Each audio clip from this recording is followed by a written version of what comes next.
ஆச்சி மசாலா. எந்த சமையலும் ருசி தேடும் ரகசியம். 20 ரூபாய்.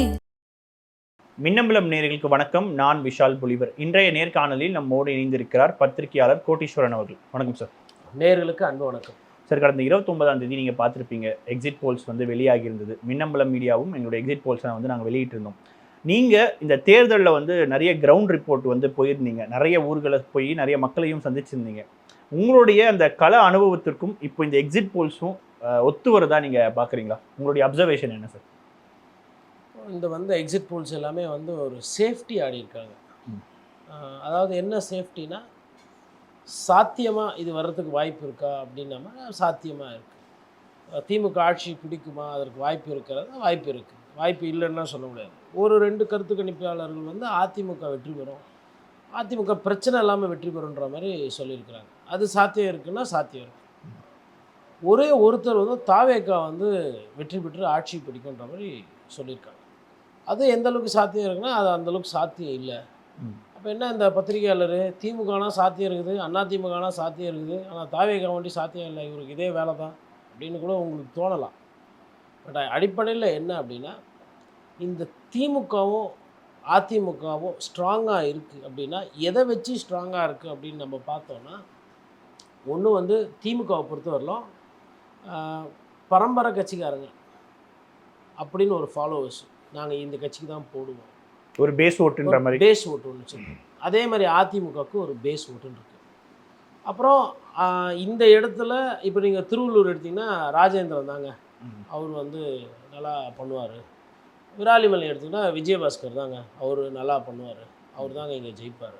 திருச்சி எடுத்துட்டால் நேரு தாங்க, அவர் மீறி ஒன்றும் இல்லைங்க. நன்னியில் எடுத்தால் அதிமுகவில் காமராஜ் தாங்க, அவர் தாங்க இங்கே அப்படின்ற மாதிரி ஒரு ஒரு ஊரை, ஒரு சட்டமன்ற தொகுதியை அவங்க அவங்களோட வசப்படுத்தி வச்சுருக்காங்க.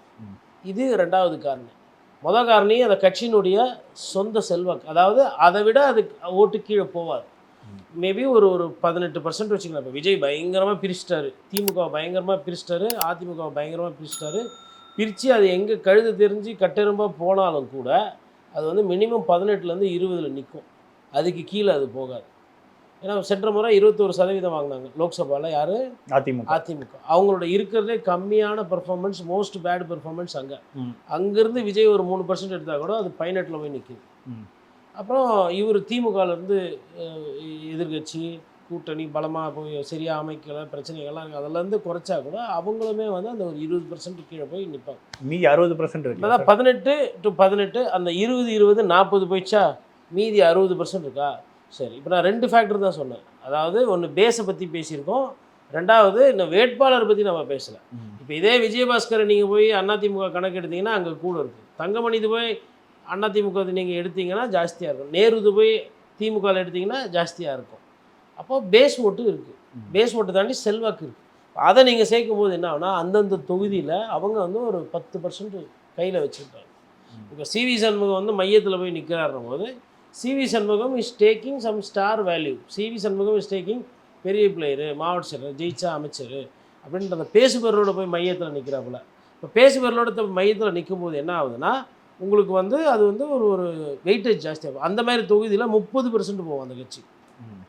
ப்ளஸ் இப்போ 3வது ஃபேக்டர், அது கூட்டணின்றது. இந்த கூட்டணின்னு ஒன்று அமைக்கும் போது என்ன ஆகுதுன்னா, அவங்களுக்கு அதில் ஒரு 3-4% ஒரு கட்சிக்கு இல்லை 5% ஒன்று கிடைக்குது. அப்போ அதெல்லாம் பார்க்கும்போது ஒரு சில தொகுதியில் 20+5 25 திமுகவும் அதிமுகவும் பெறுது. விஐபி சோன் இருந்ததுன்னா கூட ஒரு 10 சேருங்க, 35. இப்போ 35ல் அவங்க கம்ஃபர்டபுளாக 2 பேரும் உட்காந்துடுறாங்க. யார்? திமுகவும் அதிமுகவும். அதே 35ல் கம்ஃபர்டபுளாக எத்தனை தொகுதியில் தாவேகா உட்காருது 35 அப்படின்னா, கூட்டணி இல்லை. சரி, கூட்டணி இல்லைனா பரவாயில்ல, நாங்கள் சாங்கு போட்டு வைப்பு பண்ணுறதுனாலையும், விஜய் அண்ணா புதுசாக வர்றதுனாலையும், விஜய் அண்ணா பெண்களுக்கு நிறைய பிடிக்கிற காரணத்தினாலும் ஒரு 5%. விஜய் அண்ணாவும் இன்றைக்கி ஒரு கட்சியாக வந்துட்டார், ஆளாக ஆகிட்டார், அதில் மாற்றுக்கிறதே இல்லை. அதனால் அவருக்கும் ஒரு 18-20 போடுங்க. 20+5 25. இப்போது சொந்த செல்வாக்கு, இப்போது ஆதவ் ஓகே செல்வாக்கு, அதுக்கப்புறம் மரியா வில்சன் ஓகே செல்வாக்கு 2 ஆச்சு, புஷி ஆனது செல்வாக்கு 3 ஆச்சு, அருண்ராஜ் செல்வாக்கு 4 ஆச்சு, இவர் வெங்கட்ராமன் செல்வாக்காச்சு 5 ஆச்சு, செங்கோட்டையன் 6, நம்ம இதில் இவர் புதுக்கோட்டையில் ஒரு வேட்பாளர் பர்வேஸ் நினைக்கிறேன் 7, அதுக்கப்புறமா வந்து காரைக்குடியில் பிரபு 8, அதுக்கப்புறம் இன்னும் ஒரு ஃப்ளூக்கில் ஒரு 4, 12 ஆச்சா? நம்ம எதை பற்றி பேசிகிட்டு இருக்கோம்? 234 பற்றி பேசியிருக்கோம். தாவேகாக்காரங்களை விட மனப்பாடமாக சொல்லிக்கிறேன் நான் 12 வேட்பாளர். இந்த 4 ஃப்ளூக் யாருன்றது எனக்கு தெரியாது. பட் எனக்கு வந்ததில் 8ல் 9க்கு நான் இப்போ கணக்கு சொல்லியிருப்பேன். இப்போ 12ன்றது வந்து நான் இப்போ சொல்லியிருப்பேன். 12 தான் அவங்களுக்கு அந்த 10% வேட்பாளர் எடுத்து வந்து கொடுக்குறேன். இப்போ 25லேருந்து transformation to 35 is practically possible in 12 seats. Okay, இப்போ 35 வந்துட்டோமா? இல்லை, அதுக்கு முன்னாடி ஒரு கேள்வி சார். இப்போ நீங்கள் இதுக்கு முன்னாடி ஒரு கணக்கு சொன்னீங்களா, திமுகவுக்கும் அதிமுகவுக்கும் வேட்பாளர்கள் இவங்களாம் சேர்த்து 35. ஆனால் இந்த தேர்தலில் அது மாறும் அப்படின்றது தான் தாவேக்காவோட பாயிண்ட்டாக இருக்குது. இல்லை, அது மாறாது. அந்த கட்சி தோக்கும்னு என்ன சொல்லுங்கள்? எல்லாமே மாறும் அப்படின்றதுலாம் இல்லை. நான் வந்து நம்ம ரொம்ப கம்மியாக எடுத்துகிட்டு போகலையே. சரிங்க, 35 நிற்குது அப்படின்னா 35லேருந்து ஒரு 5-10 குறைஞ்சதுன்னா அது அதிமுகவும் ஏற்றும். கோயம்புத்தூரில் 35ல் நிற்குமா அதிமுக? இல்லை சேலத்தில் 35ல் நிற்கிற கட்சி அதிமுக? நீங்கள் பாருங்கள். இந்த காணொலி நம்ம பேசுவோம் அப்புறமா. அந்த மாதிரி அவங்களோட ஸ்ட்ராங் ஏரியாவில் போய்ட்டு குளத்தூரில் ஸ்டாலின் வந்து 35ல் நிற்பாரா? அந்த ஸ்டார் கேண்டிடேட்ஸ்ல எடுத்துக்கலாம். பட் ஓவராலா இப்போ வந்து இங்கே பாருங்க, இந்த ஸ்டார் கேண்டிடேட்ஸில் இவங்க கிட்ட ஒரு 40-45 ஸ்டார் கேண்டிடேட் இருக்காங்க. யார்கிட்ட? திமுகவில் மாவட்ட செயலர் எல்லாமே ஸ்டார் கேண்டிடேட் தான். இந்த கட்சியில் 100 கிட்ட இருக்கிறாங்க மாவட்ட செயலர். இந்த கட்சியில் 84 மாவட்ட செயலர் இருக்காங்க. இந்த கட்சியில் ஒரு 40-45 பேர் ஸ்டார். அந்த கட்சியில் ஒரு 40-45 பேர். 90 சீட்டு ஸ்டார்லேயே போயிடுச்சு. உதயநிதி மாவட்ட செயலர் கிடையாது, ஆனால் ஸ்டாரு. சிஎம் எடப்பாடி பழனிசாமி முதலமைச்சர் இல்லை, ஆனால் ஸ்டார் கேண்டிடேட். அந்த மாதிரி பார்க்கும்போது 90 சீட்ஸ் வந்து இவங்க 2 பேருக்குள்ளே வந்துருவாங்க. அந்த 35 சொன்ன பாருங்க, 35 நான் காமனாக சொன்னேன். இந்த மாதிரி சீட்ஸ் இருக்குது பாருங்கள். இப்போ சேலத்தில் வந்து இபிஎஸ் அவர்கள் வாங்க போகிறதுலாம் 35க்கு மேலே போகும். குளத்தூரில் சிஎம் வாங்க போகிறதுனா அது 35க்கு மேலே போகும். அப்படி பார்க்கும்போது 90 சீட்டு அவங்களே எடுக்கிறாங்க. ஸோ இது 4வது ஃபேக்டர். அதுக்கப்புறமா இந்த 35 ஒன்று சொன்னேன் இல்லைங்களா, இந்த 35 எடுத்தால் நீங்கள் ஜெயிக்க முடியாது. 3 முனை போட்டியில் மினிமம் 38 இல்லை 40 அப்படின்னு வர ஒரு தொகுதிக்கு 38 to 40 வரணும். 38 to 40 எத்தனை பேர் உங்கள் ஆளுங்க கிளியர் பண்ணுவாங்க தாவேக்கால? அப்படின்னா தான் அந்த முதலமைச்சராக வருது ஆட்சி. ஓகேங்களா? இதெல்லாம் ஒன்றுங்களா? இதில் கண்டுக்காமல் பேசாத ஒரு விஷயம் என்னென்னா, நீங்கள் வந்து காமன் எல்லா கட்சியில் எல்லா சாதியிலேருந்தும் தாவேக்காக்கு ஓட்டு போட்டிருக்காங்க. பட்டியலின சமுதாயத்தில் அதிகமாக போட்டிருக்காங்க. காரணம், நிறைய பட்டியலின மக்களுக்கு முக்கியத்துவம் கொடுத்துருக்காரு, அது வரவேற்கத்தக்கது. மாவட்ட செயலராக அதிகமாக போட்டிருக்காரு விஜய் அவர்கள், அதுவும் வரவேற்கத்தக்கது. வேட்பாளர்களாகவும் நிறைய பேர் நிறுத்தியிருக்காரு, அதுவும் வரவேற்கத்தக்கது. ஸோ இந்த 3 விஷயத்தினால பட்டியலினத்தில் வந்து அதிகமாக அவருக்கு ஓட்டு போட்டிருக்காங்க. ஒரு பெரிய சமுதாயம், அதுக்குள்ளே உட்பிரிவு இருக்குது. நம்ம பல்லர்கள் இருக்கிறாங்க, பறையர்கள் இருக்கிறாங்க, அதுக்கப்புறம் அருந்ததியர்கள் இருக்கிறாங்க, அப்புறம் அது மாதிரி இன்னொரு 3-4 கேட்டகரியெலாம் இருக்குது. அதுக்கப்புறம் நமக்கு வந்து அதுக்கு அடுத்தது வந்து ஓபிசியில் வரணும், இல்லை ஓபிசியில் இருந்து இன்னும் நாங்கள் வந்து இதுன்னு சொல்லக்கூட அந்த மாதிரி கேட்டகரிஸ்லாம் வரணும். இன்ஃபேக்ட் சுருக்கமாக சொல்லணும்னா நீங்கள் வந்து தேவேந்திர குல வேளாளர்கள் கூட நிறைய பேர் வந்து கணிசமாக வந்து தாவேக்காவுக்கு ஓட்டை போட்டிருக்காங்க. அப்போது இது வந்து விசிபிளாக தெரியுது. பட் இதை தாண்டி ஓபிசி, அதர் பேக்வர்ட் கிளாஸு, இல்லைனா எம்பிசி மோஸ்ட் பேக்வர்ட் கிளாஸு, அப்புறம் ஃபார்வர்ட் கிளாஸ், நீங்கள் விஸ்வகர்மா, பிராமின்ஸு, முத்தரையர், செட்டியார், இந்த கம்யூனிட்டிஸ்லாம் பார்த்தீங்கன்னா பெரிய பெனிட்ரேஷன் வந்து தாவேக்காக்கு இல்லை. அது இடைநிலை சமூகம் எல்லாருக்கும். ஆமாம், இவங்க இப்போ நான் சொன்ன கம்யூனிட்டிஸில் வந்து பாஜகவோட தாக்கம் இருக்குது இந்த கம்யூனிட்டிஸில். அப்போது ஒன்று முடிஞ்சுங்களா? அதுக்கடுத்து பேக்வேர்டுன்னு வரும்போது கவுண்ட்ரு, வெள்ளாள கவுண்ட்ரு, வெட்டுவா கவுண்ட்ரு, அதுக்கப்புறம் நரம்பு ஒரு கவுண்ட்ரு ஒன்று வருவாங்க. அதுக்கப்புறமா வந்து வன்னியரையே வந்து நம்ம இங்கே சேலத்தில் இங்கெல்லாம் வந்து வன்னியர் கவுண்டர் சொல்கிறாங்க. அதே விழுப்புரம், கடலூர் போனீங்கன்னா வன்னியர் சொல்கிறாங்க, படையாச்சி அப்படி சொல்கிறாங்க. அப்போ அவங்களையும் பார்த்தீங்கன்னா வந்து பெரிய பெனிட்ரேஷன் இல்லை, ஆனால் கொஞ்சம் ஓட்டு போயிருக்கு. நான் என்ன சொல்கிறேன்னா, அந்த இப்போ கோயம்புத்தூர் பார்க்கும்போது பெனிட்ரேஷன் இல்லை பெருசான்றேன், இந்த சைடு பார்க்கும்போது பெனிட்ரேஷன் இருக்குது, பெரிய அளவில் கிடையாது. அப்போ ஆனால் இங்கேருந்து கொஞ்சம் விஜய்க்கு போயிருக்கு. பட் பாட்டாளி மக்கள் கட்சி இந்த வாட்டி வந்து கொஞ்சம் அதிகமாக கன்சாலிடேஷன் பண்ணுது. அது யார் டுவர்ட்ஸ் பண்ணுதுன்னா ஏடிஎம்கே கூட பண்ணுற மாதிரி ஒரு எனக்கே அப்படி ரீட் ஆகுது. இது ஒன்று. அதுக்கப்புறம் முக்குளத்தூரை பொறுத்தவரை போன வாட்டி வந்து நிறைய இடத்துல வந்து ஓட்டுகள் செதறிச்சு. யாருக்கு? அதிமுக. இந்த வாட்டி வந்து ஓட்டுகள் செதறல் வந்து குறையும். இப்போ ஓபிஎஸ் உள்ள வந்து திமுகவில் சேரும்போது அவர் என்ன பண்ணுறாருன்னா, அவர் கொஞ்சம் ஓட்டுகளை எடுத்துகிட்டு வந்து திமுகவுக்கு சேர்க்குறாரு. வைத்திலிங்கம் என்ன பண்ணுறாரு, கொஞ்சம் ஓட்டுகள் எடுத்து வந்து சேர்க்குறாரு. சேர்க்காமலாம் இல்லை, வெற்றி பெறாங்களா தோற்று போகிறாங்களான்றது ஓபிஎஸ் ஜெயிச்சிருவார் கிட்டத்தட்ட. ஆனால் ஒருத்தநாடு வந்து கொஞ்சம் பார்க்கணும் அது எப்படி போகுதுன்றது பார்க்கணும். அப்போது இது எல்லாமே வந்து இந்த பார்ட்டிக்கு ஆட் ஆகுது. நான் சொல்கிற விஷயங்கள் அந்த இடத்துல வந்து அந்த தொகுதியில் வந்து அவங்க கன்ஃபார்ம் பண்ணி கொடுக்குறாங்க. இந்த அதிமுகலேருந்து வந்து சேர்ந்த தொகுதி எல்லாமே திமுக போனாட்டி தோற்ற தொகுதி. அப்போ நம்மக்கிட்ட நம்ம தோற்ற தொகுதியை திருப்பி வெற்றி பெறத்துக்கு 214 தொகுதியோட பிஹேவியர் எப்படி வேணா இருக்கலாம். ஆனால் அந்த தொகுதியில் போடியில் ஒரத்தநாட்டில் திமுக கை மேல் வாங்கணுன்ற மாதிரி அதிகப்படியான செலவுகளை பண்ணி அட்டகாசமாக பிரச்சாரங்கள் பண்ணி அவங்க ஒரு முயற்சி எடுத்துருக்குறாங்க. அதே வந்து ஆலங்குளத்தையும் அவங்க ட்ரை பண்ணியிருக்காங்க. ஆலங்குளம் எப்படி வரும்ன்றது பார்க்கணும். எனக்கு ரொம்ப ஆலங்குளம் கொஞ்சம் இப்படி எப்படி போகுது, ஏன்னா அந்த அளவுக்கு வரல. அதேமாதிரி ஒரத்தநாடுமே வந்து பெருவாரியான வாக்கு வித்தியாசத்தில் ஜெயிக்கிற மாதிரிலாம் வராது. க்ளோஸ் போடி வந்து கம்ஃபர்டபுளாக ஜெயிப்பார் ஓபிஎஸ். இப்போ இதெல்லாமே வந்து டிஎம்கேக்கு செட்டில் ஆன விஷயம். இப்போ இது ஒரே ஒரு கேள்வி, இன்னொரு தெளிவுக்காக தான் சார் கேட்குறேன். இந்த கணக்கெல்லாம் வந்து நீங்கள் பழைய தேர்தலில் ஒரு மாதிரி போட்டிருப்பீங்க, இப்போவும் அதே மாதிரியான கணக்கு தான் வந்து இருக்கா ரியாலிட்டியில்? இது வந்து எப்படி இருக்குன்னாங்க, 100 பேர் இருந்தாங்க. விஜய் ஒருத்தர் கட்சி தொடங்கினதுனாலே 100 பேருமே வந்து விஜய் பற்றி தெரிஞ்சிருக்கு, விஜய் வரணும்னு நினைக்கிறாங்க. அதில் ஒரு 60 பேர் ஓட்டு போட்டாங்க, மிச்சம் 40 பேர் வந்து அதை பற்றி கவலைப்படலாம் அப்படின்ற மாதிரி தான் இருக்குது. சரி, கருத்து கணிப்பில் ஏன் வந்து 8 கருத்து கணிப்பு தோற்று தான் போயிருக்கு தாவே அந்த கருத்து கணிப்பில். அதை பேசலையே, எது ஒன்று ஜெயிச்சாங்களோ அதை தான் அதிகமாக பேசிகிட்டு இருக்காங்க. இது ஒருவேளை மார்க்கெட்டிங் ஸ்ட்ராட்டஜியாக இருந்தால் என்ன பண்ணுறது? நம்ம எனக்கு என்னை பொறுத்தவரை என்னோட ரீடிங்கு, நான் வந்து தமிழ்நாடை இப்போ 2 வாட்டி சுற்றிட்டு வந்திருக்கிறேன். அப்போ அங்கேருந்து வர கிரவுண்ட் ரிப்போர்ட்ஸை பொறுத்தவரைலாம் பார்த்தீங்கன்னா இன்னமும் ஜோன் வைஸ் தேர்தல் தான் நடக்க போகுது. இப்போது நீங்கள் தமிழ்நாடுன்னு பேசுகிறீங்க, நான் தமிழ்நாடுன்னு பேசாமல் இன்னும் பிரித்து பேசுகிறேன். ஓகே, தாவேக்காக்கு போட்டியே இல்லாத தொகுதி என்னால் ஒரு 25 இங்கேருந்து உட்காந்து சொல்ல முடியும்.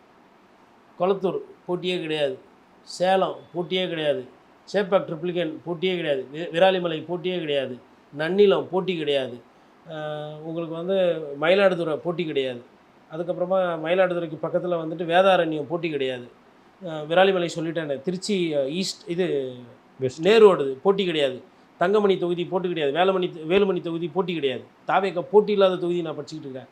கன்னியாகுமரியில் போட்டி கிடையாது. தாவேக்கா இந்த தொகுதியிலலாம் வந்து நீங்கள் பாருங்கள், நான் சொல்கிறதெல்லாம் வந்து இந்த மாதிரி ஒரு 25 தொகுதி 30 தொகுதியில் போட்டியே கிடையாது. அவங்க ரேடர்லேயே கிடையாது. நீங்கள் சாதி வாரியாக ஒரு டீட்டெயில் சொன்னீங்க சார். பட் அதை தாண்டி அந்த ஏஜ் வைஸ் நம்ம பார்த்தோம் அப்படின்னா 18லேருந்து 29 வயது இருக்கக்கூடிய வாக்காளர்கள் வந்து 1,30,00,000 பேரும், 39க்கு கீழே இருக்கிறவங்கன்னு பார்த்தா 2,40,00,000 பேர் இருக்குல்ல சார். இது ஒரு வேலை ஒரு பெரிய போலரைஸ்டாக விஜய்க்கு போச்சு. கரெக்ட். இந்த டேட்டா வந்து முன்னாடியே வந்துச்சு, இது எலெக்ஷன் கமிஷனோட டேட்டா. இந்த டேட்டா வந்தோன்னா இந்த நம்பர்ஸை பார்க்குறவங்க இதை பிரேக் இன் பண்ணும்போது யங்ஸ்டர்ஸ் கிட்டே இவர் அதிக பாப்புலராக இருக்கார். அப்போ இந்த குரூப் வந்து ஓட்டு போட்டுச்சுன்னா விஜய்க்கு நல்லா இருக்குன்னு ஒரு நல்ல ரீடிங் தான் அது. அது தப்பு இல்லை, அது வந்து போட்டிருக்காங்க. சரி, இப்போது எனக்கு என்னன்னா இவர் நிறைய பேரை வம்பிழுத்து வச்சுருக்காரு. பெண்களை பொறுத்தவரைலாம் அவங்க வந்து ரொம்ப டீட்டெயிலாக பெண் வாக்காளர்கள் பார்த்த மாதிரி எனக்கு தெரியல. ஆனால் ஆண் வாக்காளர்கள் நிறைய பேர் ரஜினி அவர்கள் பிடிச்ச வாக்காளர்களும் இருக்கிறாங்க, அஜித் அவர்கள் பிடிச்சவங்களும் இருக்காங்க.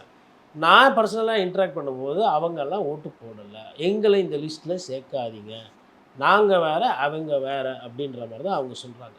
ஆனால் செஃபாலஜிஸ்ட்டுங்களை பொறுத்தவரைலாம் இதை மைன்யூட்டாக நீங்கள் ஒரு 500 அஜித் ரசிகர்களை கூப்பிட்டு, இப்போ அஜித் ரசிகர்கள் எவ்வளோ பேர் இருப்பீங்க, ரஜினி ரசிகர்கள் எவ்வளோ பேர் இருப்பீங்க, உங்களோட மனநிலை என்ன அப்படின்னு யாரும் கேட்கல.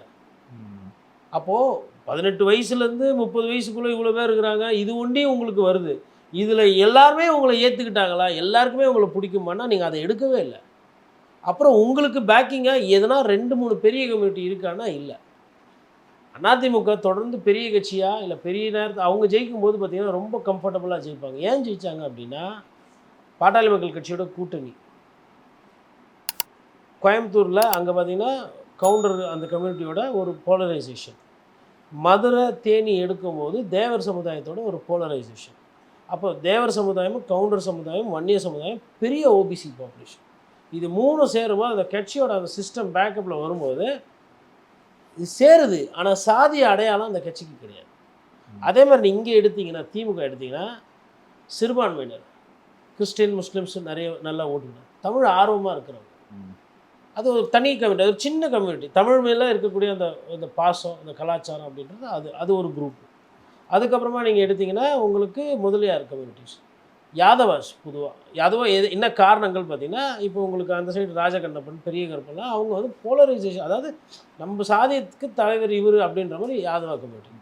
அப்புறம் தெலுங்கு பேசுகிறவங்கள நாயுடு, ரெட்டி, நாயக்கர், யாரெல்லாம் தெலுங்கு பேசுகிறாங்களோ 24 மணி நேரம் தெலுங்கு செட்டியார், அப்புறம் தெலுங்கு பேசக்கூடிய ஒரு சில இவங்க அவங்க கிட்ட வந்து ஒரு பொதுவாக டிஎம்கே மேலே ஒரு ஈர்ப்பு இருக்குது, அந்த லிங்குவிஸ்டிக் மைனாரிட்டிஸ். ஸோ இந்த மாதிரி அவங்களுக்கு வந்து ஒரு அந்த பார்ட்டிக்குன்னு ஒரு பேஸ் வந்து டிஃப்ரெண்ட் ஓட்டர்ஸாக அவங்க வச்சுருக்கிறாங்க. அரசு ஊழியர்கள் பெரும்பான்மையினர் வந்து திமுகவுக்கு ஆதரவான நிலையை பண்ணுறாங்க.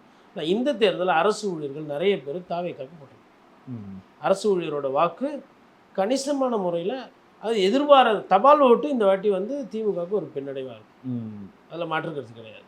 அதிமுகவுக்கு அந்த ஓட்டு போன வாட்டியே விழலை. அம்மையார் ஜெயலலிதா காலத்தில் விழாது. ஏன்னா டெஸ்ட்மா எஸ்மான்னு சொல்லிட்டு அரசு ஊழியர்களை அந்த மாதிரி அவங்க பந்தாடி இருக்கிறாங்க. ஸ்ட்ரைக்கா அப்படியே போயிடு, வேலைக்கே வருவானா, அப்படியெல்லாம் பண்ணியிருக்கிறாங்க அவங்க.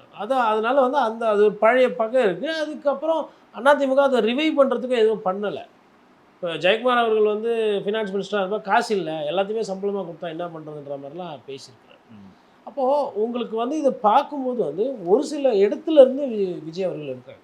இன்னொன்று, முஸ்லீம் சமுதாயத்து பக்கத்தில் எடுத்திங்கன்னா 10 ஓட்டு இருக்குன்னா அதில் ஒரு 8 ஓட்டு 9 ஓட்டு திமுக தக்க வைக்கிறது, மெஜாரிட்டி தக்க வைக்கிறது. 90% இந்த எலெக்ஷனில் கூட, இந்த எலெக்ஷனில் 90-95 விழுக்காடு திமுக காங்கிரஸ் கூட்டணி விட்டு போகல. கிறிஸ்தவர்கள் போயிருக்கிறாங்க. அது என்னன்னா, அவங்க வந்து ஜோசப் விஜய் அப்படின்னு அப்படி ரீடு பண்ணுறாங்க. இல்லையாப்பா, பிஜேபி எதிர்த்து திமுக சண்டை போடுத, இவரும் நல்லா சண்டை போடுவார் அப்படின்னு அவங்க நினைக்கிறாங்க. ஸோ இது வந்து மொத்தமாக கிடைக்கலன்றது சொல்ல வரேன். இப்போ நீங்கள் விஜய்க்கு கிட்ட கேட்டிங்கன்னா அந்த மாதிரி இல்லை. அப்போ ஜோன் வைஸாக ஸ்ட்ராங் ஜோனு தாவேக்காக்குன்னு பார்த்தா வெறும் சென்னை ஜோன். சென்னை வடக்கு கூட எடுத்துக்கலாமா? இல்லை, வடக்கு கிடையாது, வட தமிழ்நாடு கிடையாது. நீங்கள் செங்கல்பட்டு தாண்டிட்டுலாம் வந்துட்டு வேலை கிடையாது. இந்த சைடு திருவள்ளூர் தாண்டிட்டிங்கன்னா, அரக்கோணம் திருவள்ளூர் தாண்டிங்கன்னா அந்த கட்சி மாவட்ட செயலர் வந்து பொசிஷன் எடுக்கிறாங்க. அரக்கோணம்னா ரவி அதிமுகவில், திருத்தணி ரவி, திருத்தணினா ஹரி, திருவள்ளூர்னா ராஜேந்திரன். அதே மாதிரி உங்களுக்கு அந்த சைடு நீங்கள் செங்கல்பட்டு எடுக்கிறீங்க அப்படின்னா அங்கங்கே அந்தந்த மாவட்ட செயலர் அவங்கவுங்க பொசிஷன் எடுத்துகிட்டு போகிறாங்க. அப்போ வட தமிழ்நாட்டில் வந்து தாவேக்கா வந்து இஸ் அ ஸ்பாய்லர். சென்னையில் வந்து ஜெயிக்கிறதுக்கு வாய்ப்பு இருக்குது நீங்கள் சொன்ன மாதிரி. அப்போ சென்னை ஜோனில் வேண்டி தான் அவங்களோட மேக்ஸிமம் மாட்டோம். அந்த சீட் கன்வர்ஷனா எவ்வளோ ஆகும்னு நினைக்கிறீங்க? ஏன்னா இப்போ இந்த ஒப்பீனியன் போல்ஸ் எல்லாமே பார்த்தீங்கன்னா, இந்த மை இந்தியா ஆக்சஸ் போல் இதை தாண்டி மற்றது எல்லாமே வந்து 1லிருந்து 26 அப்படின்ற ஆவரேஜாக கொடுத்துருக்காங்க. இதில் எவ்வளோ வரும்னு வாய்ப்பு இருக்குன்னு நீங்கள் நினைக்கிறீங்க? 10 சீட்டுக்குள்ளே வரலாம் அதிகபட்சம்.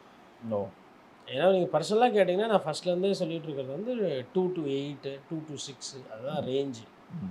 இப்போ இவங்களும் பயப்படுறது இல்லாமல் நம்மள மாதிரி ஆளுங்களையும் பயமுறுத்தி வர்றாங்க. நேற்று ஒரு ஒப்பீனியன் போல் வந்து சார், அதில் வந்து தாவேக்கா வந்து 2வது இடம் அப்படின்ற மாதிரியான விஷயங்கள் சொல்கிறாங்க. ஹங் அசம்பிளிலாம் வர வாய்ப்பு இருக்குன்னு. அப்படி ஒரு சினாரியோ நடக்குமா சார்? இல்லைங்க, அது வந்து சினாரியோஸ் வந்து கம்ப்ளீட்டாக 100% பாசிபிலிட்டி இல்லைன்னு நான் சொல்ல முடியாது. என்னால் வந்து தாவேக்கா தனியாக ஆட்சிக்கு வர முடியாதுன்றதுல நான் 100 விழுக்காடு தெளிவாக இருக்கிறேன். முதலமைச்சராக விஜய் வந்து யாரோட தயவும் இல்லாமல் அவரே விசிலிச்சுலாம் போய் உட்கார முடியாது. பட் சீட்ஸ் அதிக வாய்ப்பு இருக்கா? அதுக்கு சீட்டே நான் 10க்குள்ளதுன்னு சொல்கிறேன். அப்புறம் எங்கேருந்து அங்கே போகிறது? அதாவதுங்க, இப்போ ஒரு வேளை க்ளோஸ் காலில் போகுது, டைட்டாக போகுதுன்னா அது ஹங் வர்றதுக்கு வாய்ப்பு இருக்குது. அது வந்து ரொம்ப கம்மியான பாயிண்ட் ஆஃப் வியூ தான். அது வந்து மெஜாரிட்டி கிடையாது. அதுக்கு வந்து ஒரு 50-50 சான்ஸ் இருக்குன்னு நான் சொல்ல வரல. தமிழ்நாடு வாக்காளர்கள் ரொம்ப தெளிவானவங்க. நீங்கள் தாவேக்காக்கு போட்டவங்களை வச்சே எல்லா சாம்பிளையும் நம்ம கணக்கிட பார்க்க போகிறோம். திமுகவுக்கும் அதிமுகவுக்கு, குறிப்பாக அதிமுகவுக்கு போட்டவங்க அவங்க வேலையை பார்த்துட்டு போயிட்டே இருக்கிறாங்க. திமுகவுக்கு ஓட்டு போட்டவங்க அவங்க வேலையை பார்த்து போயிருக்காங்க. வெளியில் பேசல, தாவேக்காக்கு ஓட்டு போட்டவங்க வெளியில் சொல்கிறாங்க. அதை பார்ட்டிசிபேட் பண்ணாங்களாமா, ஓட்டு போட்டோம், எங்களுக்கும் ஜனநாயக கடமை இருக்குது, நாங்கள் வந்து வீழ்த்திட்டோம் அப்படின்னு அந்த ஒரு செலிப்ரேஷன் மூடில் இருக்கிறதுனால அது அதிகமாக தெரியுது. நிச்சயமா சார், தொடர்ந்து பேசுவோம். பல்வேறு கேள்விகளுக்கு மிக ஆழமாக பதில் தந்தமைக்கு நன்றி சார். நன்றி, வணக்கம். ஆச்சி மசாலா, எந்த சமையலும் ருசி தேடும் ரகசியம். 20 ரூபாய். மின்னம்பலம்.com, தமிழின் முதல் மொபைல் பத்திரிகை.